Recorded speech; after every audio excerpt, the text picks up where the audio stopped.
Okay, so I would like to introduce all of you to Carol Tilley, who is an associate professor at the University of Illinois Urbana-Champaign for their Graduate School of Library and Information Science, and also the author of Seducing the Innocent, Frederick Wortham, and the Falsifications That Helped Condemn Comics, as well as a champion of comics in general. You'll note that under more info there is her website, and I encourage you all to check it out because it's fantastic, and there's a great video on there as well. And there will be a time at the end to of the event to ask questions and engage in a conversation. So if you have any, please feel free to put them into the chat box, or raise your hand later, and we will get to everyone. So without further ado, here is Carol Tilley.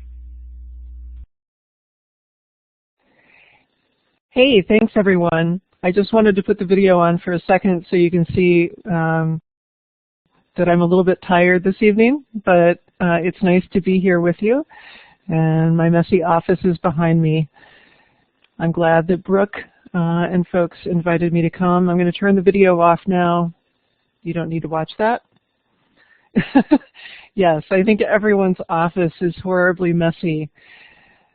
So thanks for coming out this evening virtually to spend a little bit of time talking about comics and the places we've been. And so just a quick note, I teach on Blackboard, and so I'm used to having questions streaming all the time. You are welcome to interrupt me whenever in the chat, and I will do my best to respond as quickly as I can. So the other thing I wanted to say is that I'm trying to keep this fairly informal, so I've got slides and a talk that I can give, but mostly I just want to have fun and have a conversation. So that's what I am hoping for. But without further ado, let me share a little bit with you about my background, because that explains a bit about how I got to where I am with comics. So you can see on this slide the bird's eye view is the town I grew up in Indiana, Beebe, Indiana. It's a little town as far south and as far east in Indiana as you can go.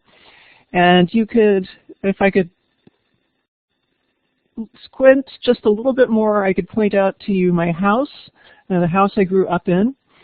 But the bottom right image you see is the public library, where I spent an awful lot of my time. And the public library was on the same block as the house I grew up in, and in fact it even looked like the house I grew up in. It had the same roof, it had the same dark red wire-cut brick, everything about it was the same. And every day of the week I was at the public library, hanging out, reading books like my favorite, Harriet the Spy. And even though I was at the public library every day it was open, there was one day that I went to the drugstore instead. And the drugstore was in this building. It's the visitor center now, but when I was growing up in the early 70s, it was Sullivan's Pharmacy, and I would go on Saturdays, and I would find myself at a place in front of the magazine rack, and I would just simply hang out and read comics. And sometimes I would buy them, usually the really innocuous stuff like Archie or Richie Rich or Casper or Sad Sack. But it didn't really occur to me until after I went through and got my master's degree in library science, and after I started working as a high school librarian, that there was this weird disconnect in my life, that I had to go to the library to get one set of stuff I really love to read, the books, all of the wonderful kids books I grew up with, but that I had to go to a drugstore to get the other thing that was really important to me to read, and that was the comic books. And as a high school librarian in the early 90s, one of the things I started to wrestle with was why there was that disconnect, why there weren't comics in libraries. And there really weren't at that time, except for a few random Peanuts collections and a few random Garfield collections. And that was about it. And so as a high school librarian in the early 90s, I began to try to figure out how to get comics into that library's collection. And it wasn't easy at the time because you couldn't get comics through vendors like Follett or Baker and Taylor. And so I was left with just buying a few easily purchased things like Mouse, like some of the Larry Gonick cartoon history books, and some comic strip collections. And when I went back to work on my PhD a little bit later, I began to really think about more critically about that disconnect, that gap between comics and libraries and how we got to that place.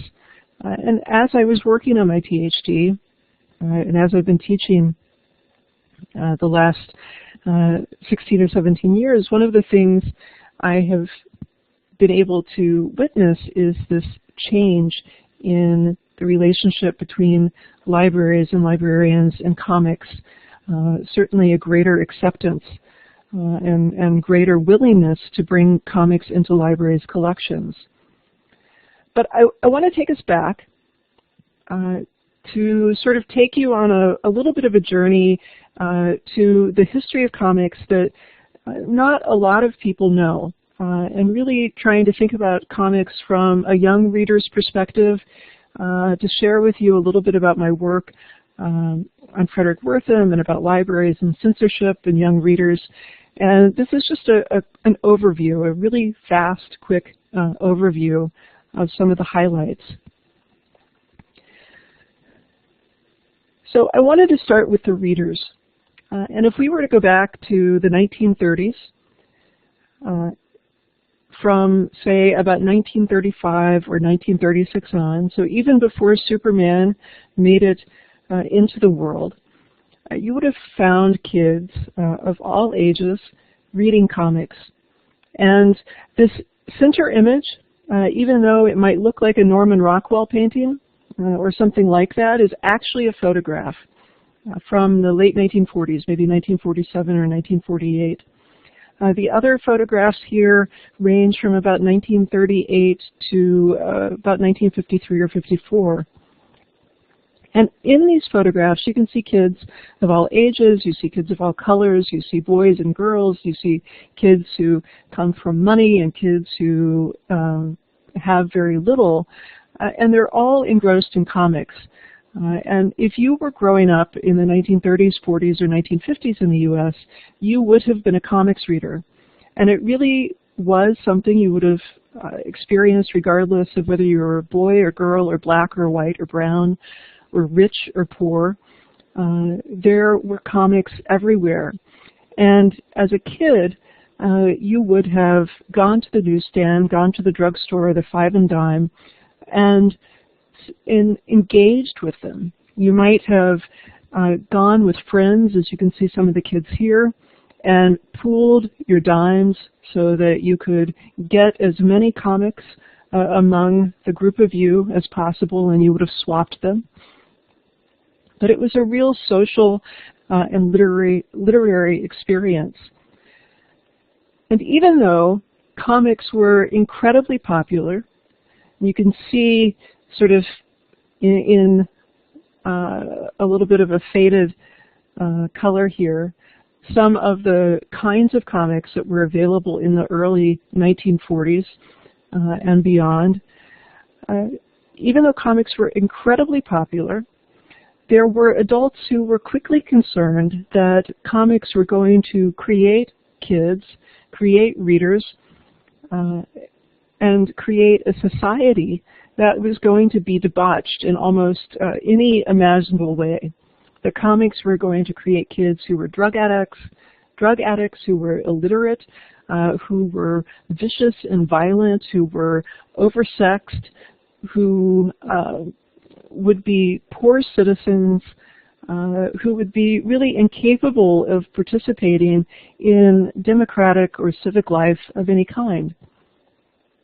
All of this from, say, looking at Donald Duck, or from Batman and Robin, or a nice Western comic book.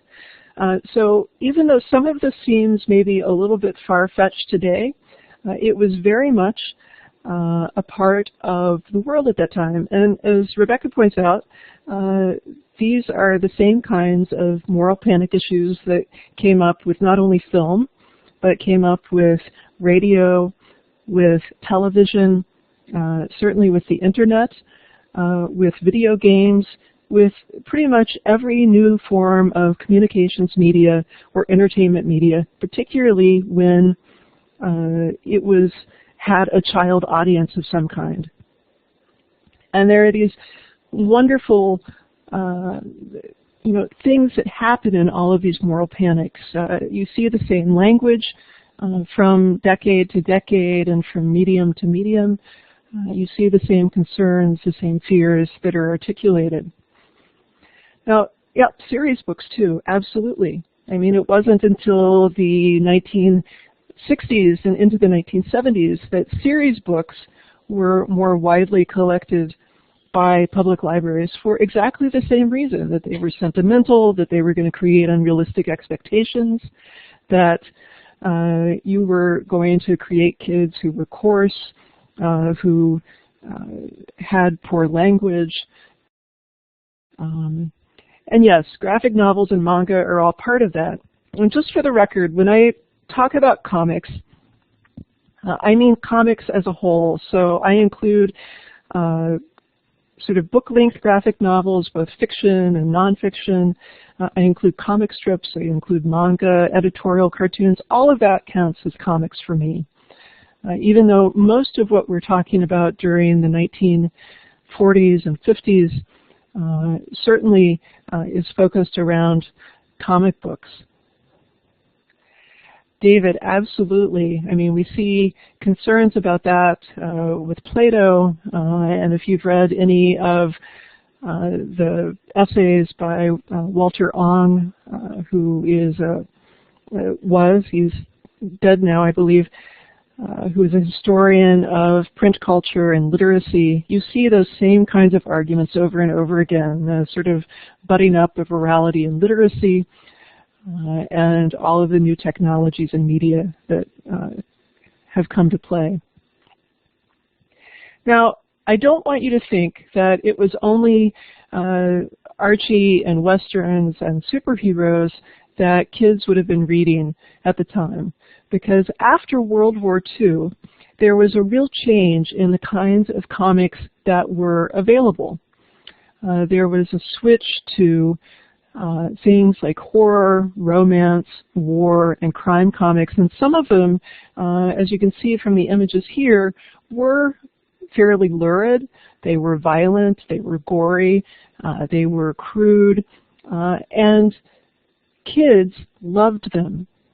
Now, they weren't only aimed at kids. There were publishers who were putting out some of this stuff because they wanted to try to appeal to adults, as Lori points out.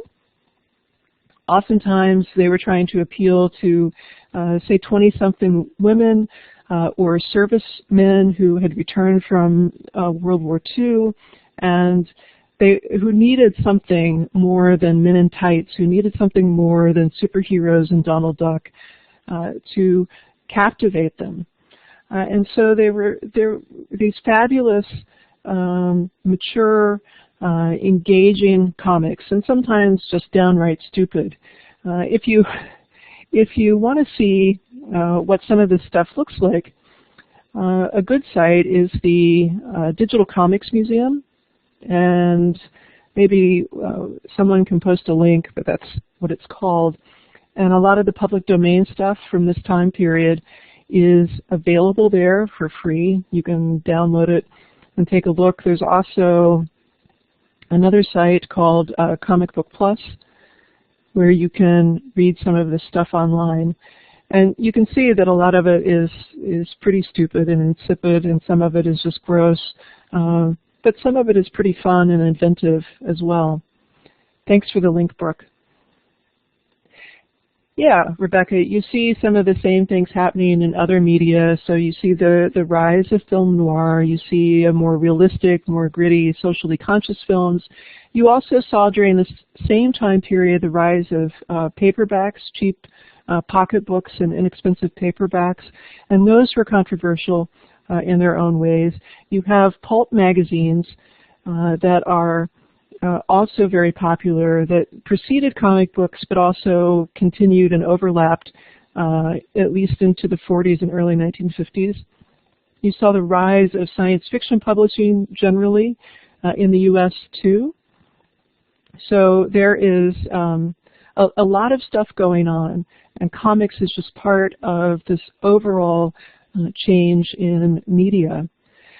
Comic books are so popular and they're selling so well that really to think about the comparison between the peak of their popularity in the 1950s and today is pretty phenomenal.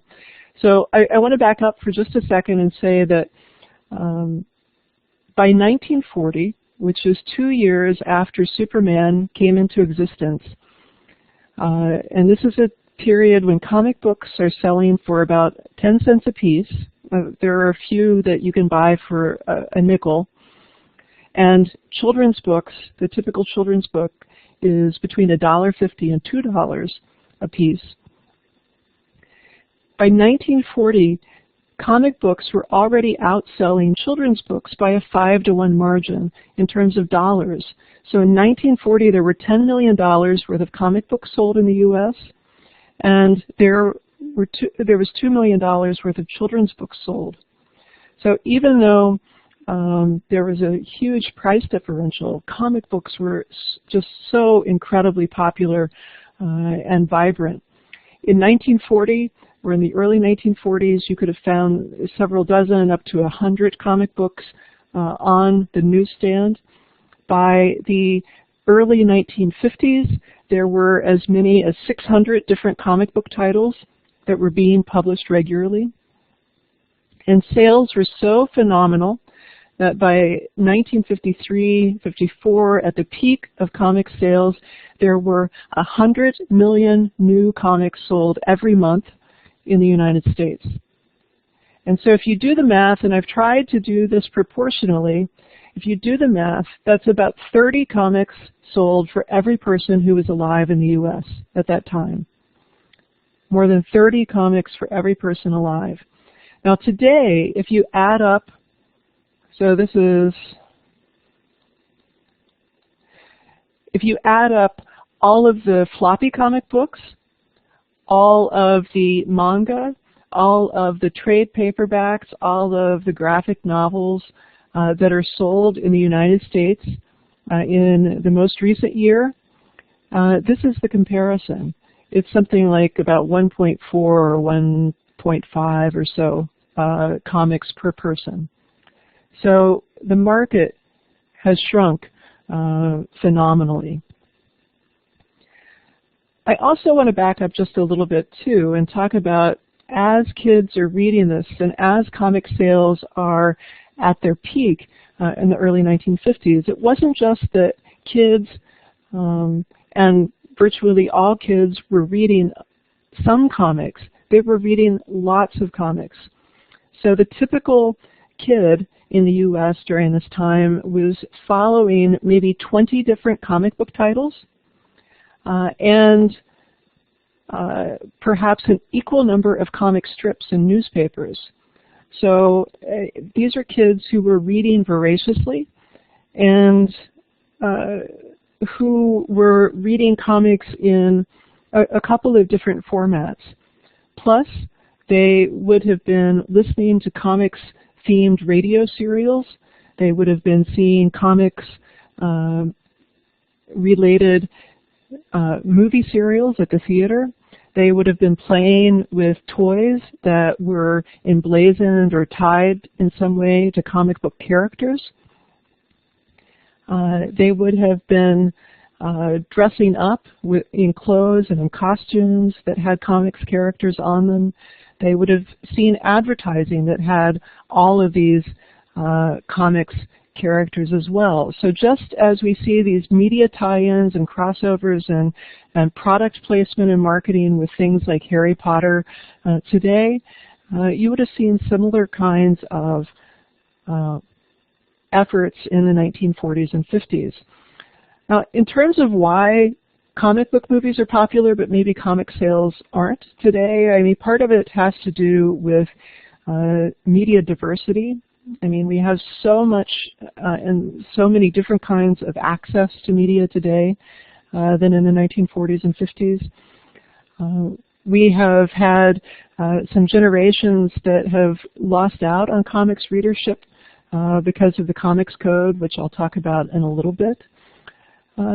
And so I think that the movies are driving some new readers to comics, but people are just experiencing the characters and the stories in a different way. It's a different entry point, I guess, to some of those characters and to some of those story experiences. So we can see a movie like The Avengers a couple of years ago that had $1 billion in ticket sales within a very short period of time, but we're not seeing the comparable sales in terms of print comics. So as all of this is happening, as kids are reading more and more comics, as the kinds of comics being published or shifting, there was a growing concern in the U.S. That started with a trickle in the late 30s and early 1940s, but really came to sort of a fervor levels in the late 1940s and into the early 1950s. And so beginning in about 1947, 1948, you see an increase in things like comic book burnings around the country. These were often sponsored by churches or by scouting groups or similar kinds of organizations, and kids were encouraged to bring in their comics and toss them in a bonfire and get rid of the trash that was polluting their minds. There were many dozens of attempts throughout the country by city, county, and state legislatures and municipal organizations to restrict the sale of certain kinds of comics to kids under certain ages. There were studies that were trying to determine whether or not comics were harming kids in meaningful, measurable ways. There were librarians who were actually advocating that their fellow library professionals contact state legislators, contact lawmakers, and sorry, I just lost my train of thought. Contact lawmakers and urge them to pass these restrictions on comics. I know, book burnings to keep kids from becoming arsonists. It's pretty great. So this acquaintance of mine, Roy Thomas, who grew up to be a comic book editor, actually had to go to one of these comic book burnings as a kid growing up in Missouri. And he said, the story he tells is that, and I've heard this from other kids too, that they often took comics that they were tired of, that they didn't like very much, and that was what they contributed to the bonfires. But Roy jokes that he actually took comics off the pyre before they were burned up. And so he's probably the only kid who left a comic book burning with more comic books than he than he brought there. But there was just this bizarre sweeping concern across the country that comic books were really going to lead to youth gone wild. And I know you've been joking about this. This is an image, by the way. There's a documentary that my university made about me last year called Carol Tilley, Comic Book Crusader. And this is part of the artwork from the movie, and I'll talk a little bit more about this hearing in a second. I do want to say that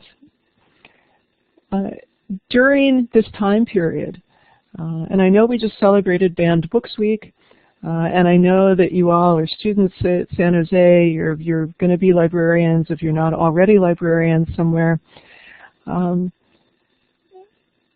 I have been so disappointed in looking back at the archival records from the American Library Association, and I understand as a historian that it was a different time, that there were different social forces at play, there were different ideas about culture and about literacy. But the American Library Association as an organization didn't speak up, didn't speak out about comics. It wasn't until after the comic book hearings that I'll talk about in a second that they even started to talk about maybe doing something about or with comics, and it never really happened.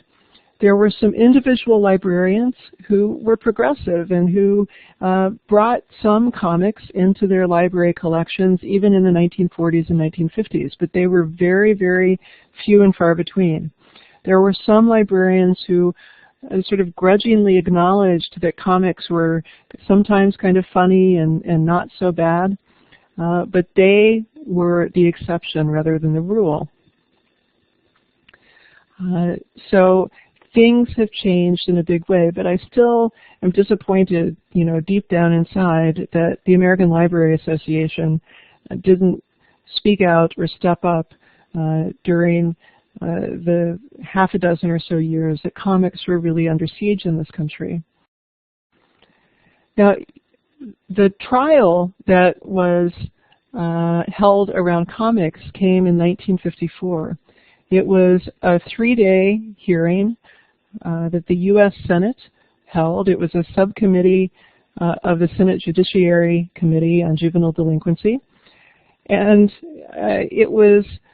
they were also interrogating children's television and other media directed at kids, looking to see if there was a connection with juvenile delinquency.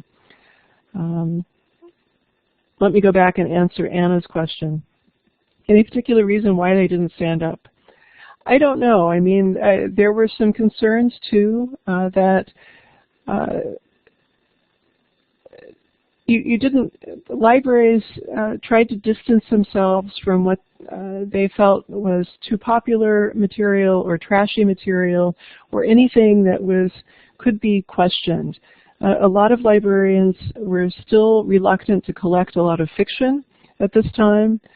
And culturally, librarians were still fairly conservative in that time period in the 1940s and into the 1950s. So even though the Library Bill of Rights had passed in the late 1930s, and even though the profession as a whole was beginning to stand up against sort of Cold War and communist-related threats and concerns about particular library materials promoting communism and socialism, it was still, I think, a little bit too much for librarians and the ALA to stand up against comics. They were just seen as trashy, as inferior, absolutely, and not worth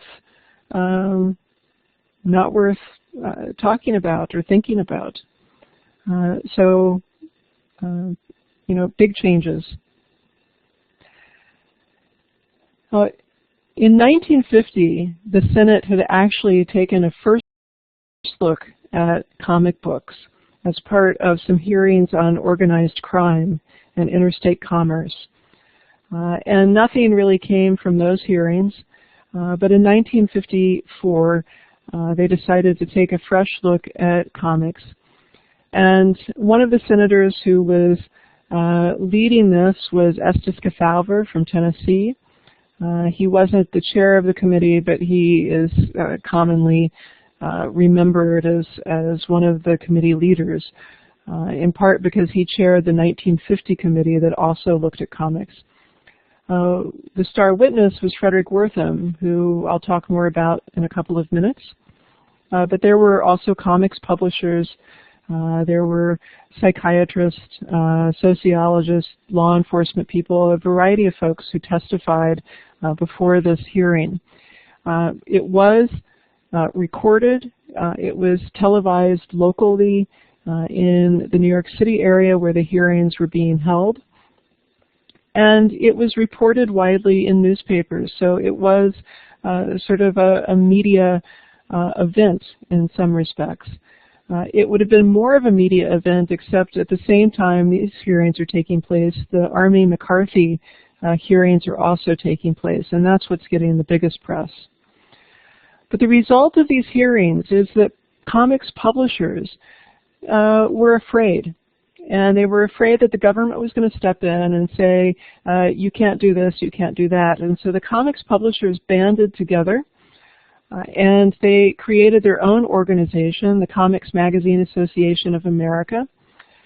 This was in late 1954, a few months after the hearings concluded. And if you do the math, it's 60 years ago this year. And the Comics Magazine Association of America created the Comics Code Authority. And the Code Authority is a body, was a body that's similar to the Motion Picture Association of America, the MPAA, that rates movies, similar to the Entertainment Software Bureau that rates video games. So it was a private, industry-sponsored organization. And comics publishers, if they wanted to sell their comics on newsstands, if they wanted them to be distributed and available for kids to buy, they had to submit their comics pages pre-publication to the Comics Code Authority. And the Comics Code Authority employed some retired teachers and librarians, and these women would look at the pages and they would say, no, you can't have blood here, and you can't do this, and you have to change this. And the publishers would not be allowed to publish these pages and publish the comic books until the Code Authority had stamped its seal of approval on each individual page. So the original person who was in charge of the Code Authority was a guy named Charles Murphy, who was a juvenile court judge. He was a very religious man, and a lot of people thought he wasn't very bright, but he was a good politician, and he didn't stay in the job long, and then there were a series of other code administrators. So the original code, when it went into effect, it restricted a lot of things. So you weren't allowed to have the words horror or crime in big letters on the cover of your comic.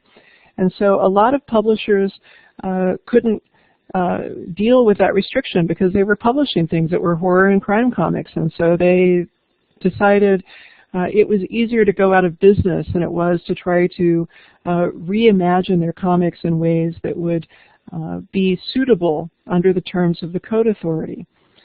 The other things you couldn't do included having characters who were vampires, werewolves, or zombies. You weren't allowed to have characters who were physically disabled. You couldn't show kids talking back to parents. You were supposed to restrict your inclusion of women as much as possible. If you could leave them out of the comics, that was all the better. And if you had them in there, you needed to be sure they were adequately clothed. You were supposed to restrict your use of slang and poor grammar.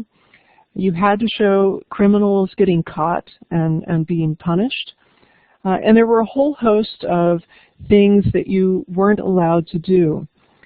And the result of all of this is that a huge portion of comics publishers went out of business. The 600 plus titles that were being published shrank to a couple of hundred titles. A lot of people lost their jobs, and readership began to contract, to an incredible degree, so that by the time I was a kid reading comics in the early 70s, I was the exception. It wasn't 95% of kids who read comics anymore. It was more like 30% of kids who read comics. Today, if you look at just the major, the two big comics publishers, DC and Marvel, their under 18 readership rate is 5%. So kids, in terms of mainstream comics, are not the target readers anymore and haven't been for a long time. And a lot of that is related to the Comics Code.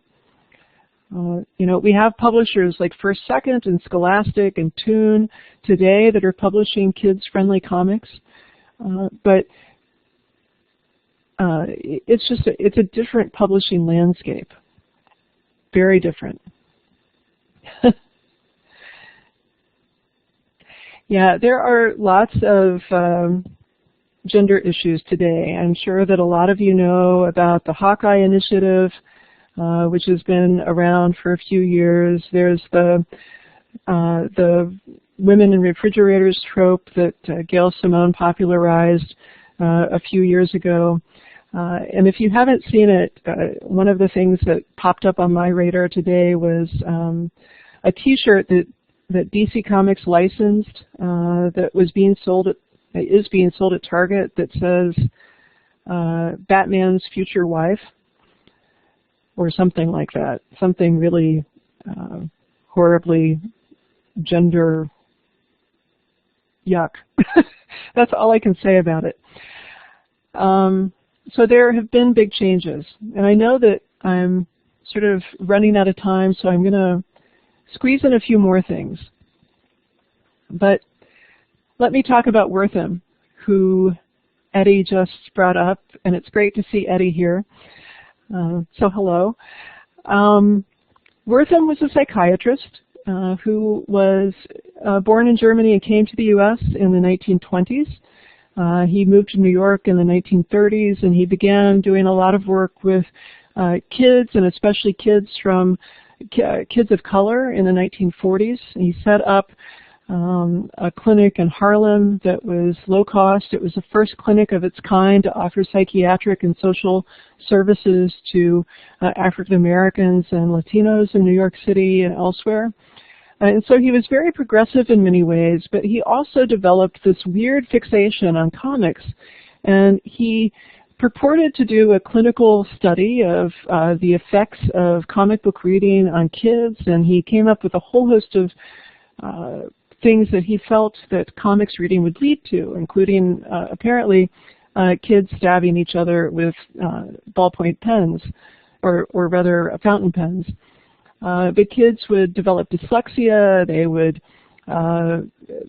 become sort of hypersexual, they would become violent. All of this was encouraged, not necessarily caused by, but encouraged by comics reading. And Wortham really wanted to get rid of comics. He couldn't find anything that was redeeming about them. And even as he looked at all of the different kinds of comics that were published, everything from Classics Illustrated to superheroes to Donald Duck and funny animal comics to the horror stuff and science fiction, he saw in his mind that they were almost all crime comics. So anything that had a criminal or violent element to it, he defined as a crime comic, and he believed that they were bad and needed to be suppressed in society in order to provide a healthier, better environment for kids to grow up in. And so you can see he was kind of everywhere. He published a lot, he was on the radio a lot, he did lots of lectures, he even talked at the Philadelphia Free Library Festival once upon a time. He was a popular speaker at women's groups. And throughout his psychiatric career, he kept he kept these great records of his work with kids, and so in 2010, 30 years after his death, his records were finally made available at the Library of Congress.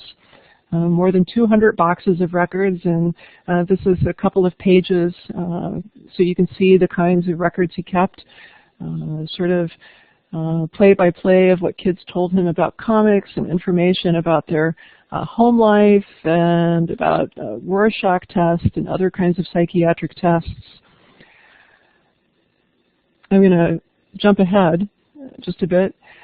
When I went to the Library of Congress in 2010 to look at his papers, I was one of the first researchers to go in and take a close look.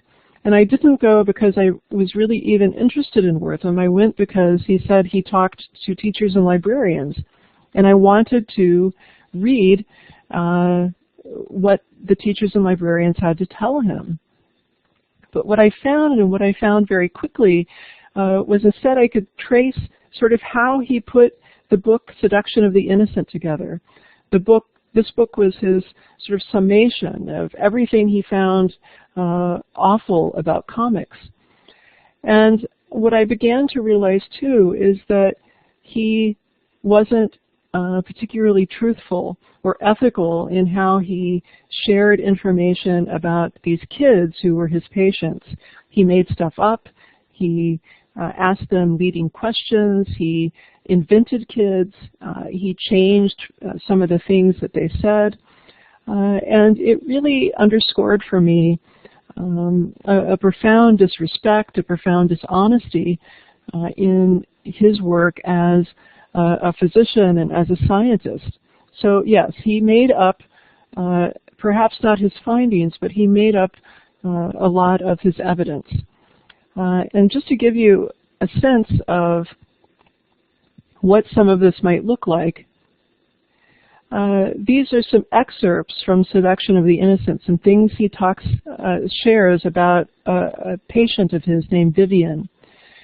And I can't put the whole excerpt on the screen, but you can see everything that's crossed out in green is something that he made up, or that he changed, or that is otherwise not represented in the actual record for this young woman. Oh, it is true that there were different standards for research, there were different standards for writing, and Wortham was very much writing for a popular audience. He had a tendency in all of his work to be kind of bombastic and flamboyant, but the fact that he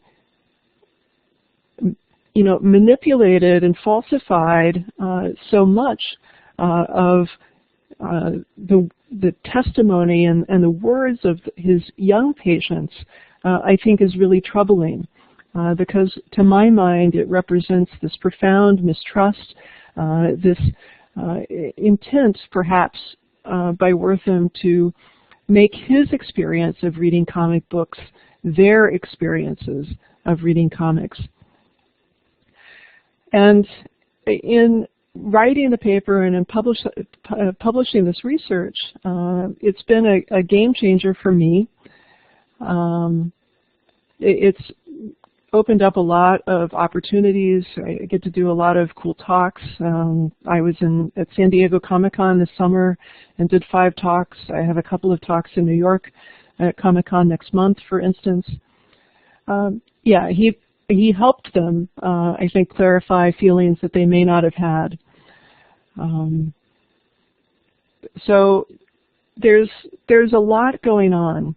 And if you read the full paper that's in Information and Culture, you can get a greater sense of the kinds of things Wortham was doing with the evidence. A couple of things as I wrap up. There were kids who wrote back to Wortham, and as well as kids who wrote back to the Senate as they were investigating comics, and they tried to share with Wortham and with the senators what was wrong with the adults' arguments. They wanted to share what it really meant to be a child reader. And so I have been collecting some of these letters, and I've also, with some kids, I've been able to find them and talk to them as grown-ups. And it's been really cool. So a couple of the folks I've talked to, as soon as this switches, are Harley Elliott, who was 13 years old when he wrote to the Senate in 1954. He talked about how important comics like E.C.'s Two-Fisted Tales were to him, that they helped him learn about the world around him. And when I talked to him a couple of years ago, he's in his 70s now, and he has spent his life as a poet and an artist and a novelist. And, he told me that he still feels as if he learned more about history and more about current affairs from reading the E.C. comics than he did in school. So they really were eye-opening and valuable for him. And I think a lot of kids felt that way because comics allowed them to gain entree into some adult ideas, into some adult issues that they probably couldn't have gotten any other way in this pre-internet, largely pre-television world. Phil Proctor also wrote to the Senate when he was in 8th grade. He was 14 or I think 14. And he tried to tell the Senate that, we don't read these comics because we want to go out and kill people. We don't read them because we want to be juvenile delinquents. We read these comics because we really like the stories and we like the artwork and because they're fun. And Phil Proctor, when I talked to him, he has spent his life as a satirist. He co-founded the comedy group, the Firesign Theater, which is a really progressive, cool group. And he told me that Wortham and the Senate hearings and the Comics Code Authority really made him want to spend his life as a satirist. He said he wanted to poke fun at the blue-nosed, tight-assed censors who tried to take away his comic books when he was growing up. And even as, adults were worried about kids growing up to be reprobates because of reading comics, there were kids who were doing really cool things with comics too. So this group of kids in New York successfully lobbied Fawcett Comics to get rid of the character Steamboat, who is in many respects the most prominent African-American character in comics, but they were concerned that it was such a stereotypical and racist portrayal of what it meant to be African-American. There was a young woman in Chicago named Louise Crutcher who created a comics lending library for kids who were in group homes and in children's hospitals who didn't have access to buying comics of their own. And so she had a huge collection of comics, and she would go around on Saturdays and she would sign comics out, and you could put holds on them and reserve them and make requests. And this was something pretty cool. She was African American, and she was providing this service on the south side of Chicago for kids of all colors. There were lots of kids who were comics creators. There were kids who early on started fanzines that had national subscriptions. And so this is a friend of mine, Bob Stewart, who died earlier this year. And when he was 14 and 15 in Texas, he started publishing a series of fanzines about EC Comics. And he had been active, too, in the science fiction fan community. But his EC Fan Bulletin and the fanzine Petresby, which he started, had maybe 40 subscribers across the country who paid a small amount of money. They contributed artwork, like the kid, Bill Spicer, who contributed the cover. They contributed the stories and the information that went inside. They sometimes visited the publishers' offices and talked to the people who created the comics that they were reading. And so they were doing some really cool stuff. And comics publishers themselves were often helping kids network and connect with one another and be creative in ways that are kind of reminiscent of social media today. So you saw things like Penpal Pages as far back as 1937 or 1938, where kids could write in and say how old they were and where they lived and get pen pals. One of the things I have noticed in the 1940s during World War II with some of the Penpal Pages is that there were kids who were in Japanese internment camps here in the U.S. who were writing to ask for pen pals. So it really was a way of reaching out from all places, even those very exclusionary places, to get pen pals. This is a list of kids who have comics to trade that you could write in. There were some comics that ran trading posts, so you could say that you had things like BB guns and telescopes that you wanted to trade and advertising comics. There were early letters pages where you could write in and share your critiques of stories, and this is from the 1940s on, not just modern day. And then lots of contests too, where you could win maybe $1 or $5 or even $25 sometimes. So it was a very different, cool world. And it's this stuff that we don't remember very well. And so the projects that I'm working on today are really to help reclaim the voices of these kids who were comics readers and reclaim the memories of what it meant to be a comics reader during the 1940s and 50s, so that we can understand that experience of reading and the way kids engaged socially and culturally and critically with comics. And so I just want to wrap up there, and I'm happy in the time we have left to take questions or, just talk about whatever you're interested in. So thank you for listening, and thanks for the good conversation going on. Melba, yes. So there are some great similarities, too, with the Amateur Publishing Association movement of the late 19th century, when you have kids who were creating their own newspapers on toy presses and having subscribers back and forth. There were some youth magazines and dime papers and story papers that were very controversial, too, that raised some of those same moral panics that comics did in the 1940s and 50s. Thank you, David.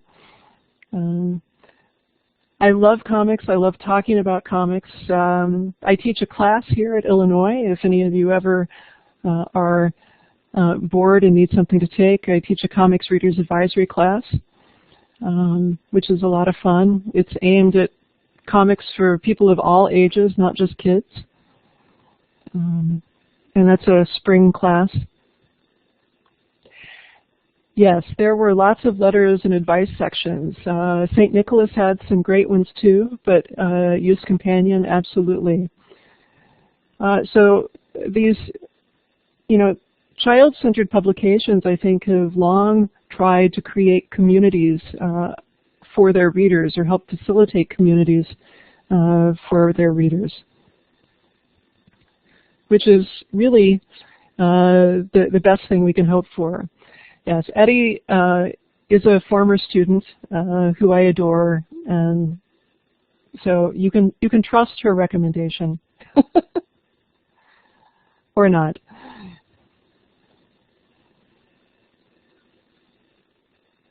Hi. Lori, go ahead, please. I know that kids today are slowly but surely becoming more involved in comics, but before they were really involved in or getting back to American comics, their throughway are Japanese comics or manga because of the anime series on TV like Yu-Gi-Oh! And some of these others.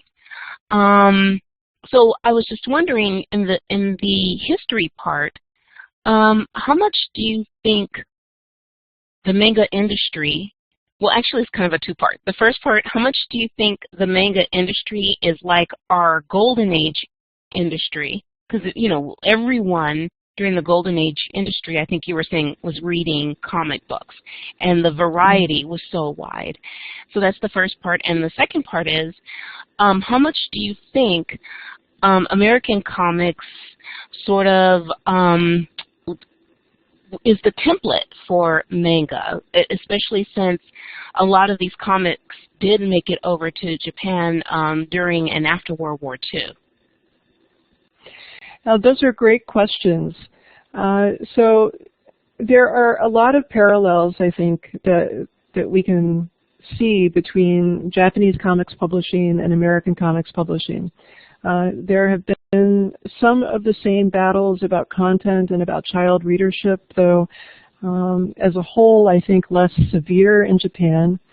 You see the same kind of diversity in publishing in Japan that you might have seen in the U.S. in the early 1950s and then again today, and the same sort of growing diversity in readers, you know, in the 1950s and today. I think that manga really did help turn, well, let me say this. I think the popularity of manga with young readers in the U.S., especially in the last 10 years, has helped convince American publishers of the viability of creating and publishing comics for young U.S. readers. I think that there had been just a general sense that kids didn't want to read comics anymore. And as manga began to be increasingly available in translation, as publishers got to see, you know, scanlation attempts, and the popularity of anime, and the growing popularity of cosplay, and all of the things around the manga and Japanese comics publishing industry, I think it helped spur some regrowth and re-energizing in American comics publishing. So I don't know that I answered your question, Lori, but that's kind of a roundabout way of getting at some of the issues. So I think there are lots of parallels and similarities. I think Japan probably has, in some ways, a more diverse comics publishing industry, a more consistently diverse comics publishing industry. Their creators as a whole aren't making a lot of money. I think we do slightly better by some of our creators here. I think that some of the manga publishing industry might be parallel to webcomics, which I know isn't what Sarah was trying to say, but there are a lot of people who are creating manga for the love of it and not for the financial gain. And that's what we're seeing in the webcomics industry. There are always going to be those few people who break through and break big, but largely they're just doing it out of the love for the medium.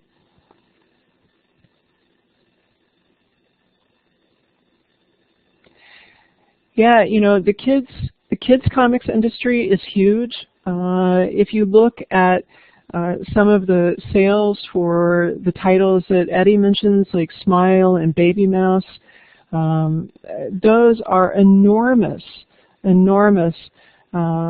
sellers. They outstrip any of the floppy comic book sales by a long shot. You know, even with really popular titles like The Walking Dead and Saga, you know, Baby Mouse is going to outsell those almost any day of the week. More and more comics are being used in classroom settings at all levels, not always without challenges. So there, you know, have been challenges recently for Persepolis here in Illinois and in Oregon, for Alison Bechdel's Fun Home in South Carolina, and elsewhere. So there is still that legacy from Wortham, where comics are viewed somewhat suspect, as juvenile, as violent or something less than.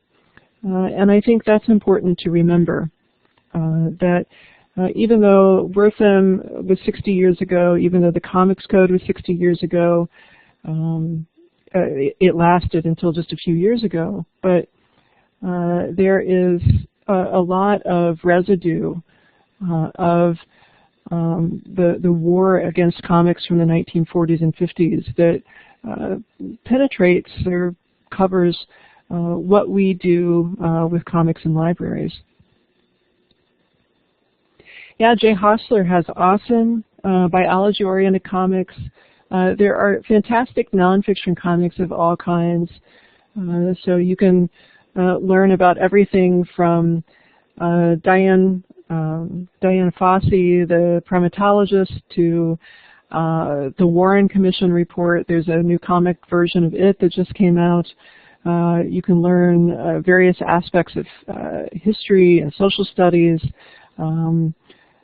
You can learn about the fine arts, like the dancer Isadora Duncan. So there's really a comic for almost every topic and almost every reader today.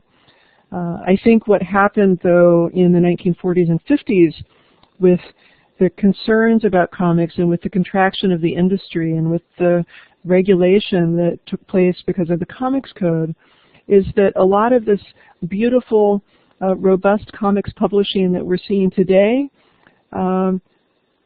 it could have happened 20 or 30 years sooner were it not for all of the concern and the restriction. So I think that, you know, we've just delayed this renaissance in a sense. And yes, Alison Bechdel is of the Bechdel test. She's a wonderful cartoonist. And as Perlita points out, just received a MacArthur Genius Fellowship a couple of weeks ago.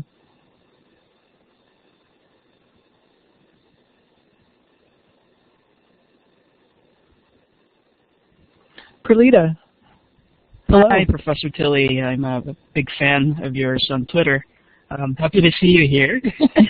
Yes, I know. Thank you. I was just wondering if you still read comics in the present time. I wonder if you have any modern-day favorites. Sure, I do still read comics, and it's always hard for me to name what my favorites are, but I can tell you that I love John Porcellino's work. He's a Chicago-based artist, and he's best known for his small press self-published comics called King Cat. I'll put it there. His name is John Porcellino, and he has a new book out called Hospital Suite that I really like. I think that there's a series out called Princeless that I really like by Jeremy Whitley. And it's a small press book that is great for sort of tween girls.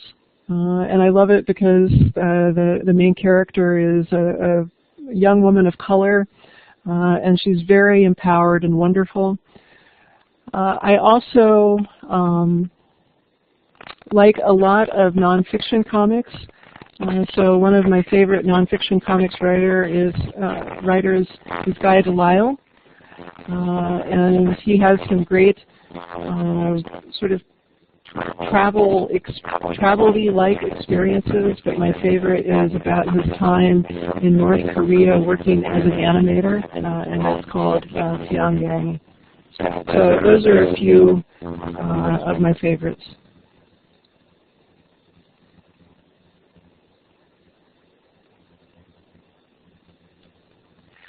I think that my sound is, I'm turning into Robo-Carol, which is what my students call it. My mic seems to degrade after about an hour. What about darkness in comics? So I would say that I think that kids are remarkably resilient, and kids know what they need and they take what they need from it. I don't think we ever quite I don't think I ever quite know what is going to affect a kid, good or bad. So I'm not opposed to dark comics. Yes, it's Radio Carol all the way. So I should probably get ready to say goodnight. I can say in second chat that I hope you'll consider emailing me if you've got questions or want to stay in touch. And I've got 2 different Twitter accounts. I've got the Fun Comics one, and I've got the one that's a little bit more radical. You're welcome to follow me at both, or neither, or just one of them. But I want to thank you all for having me come tonight. And I think, Brooke, did you want to? Well, actually, I just wanted to take a moment and thank you so much for coming out tonight and speaking to us. It has been absolutely amazing to hear about the history of comics and everything, your research and obvious passion about it. So thank you so much. Hey, so you're exciting. very welcome. You're very welcome. Anytime. And then with that, I think, Lori, did you want to just mention our upcoming program kind of as part of this? Oh, just really quickly, I wanted to let everyone know we will be sending information regarding next month's presenter. Same topic, comic books. Dr. Charles Hatfield, he's an associate professor at Cal State University Northridge in English, and comic books and graphic novels and children's culture and film and media. These are all his specialties, as you can see here. He's the author of the Eisner Award-winning book Hand of Fire, the comic art of Jack Kirby, which was published in 2011. Also, he's the author of Alternative Comics and Emerging Literature and The Superhero Reader. So we hope you join us for that. We will get the information out to you as we solidify. All right. Thank you again to Carol. Thank you, everyone, for coming. I hope you've had a good evening and have a good night.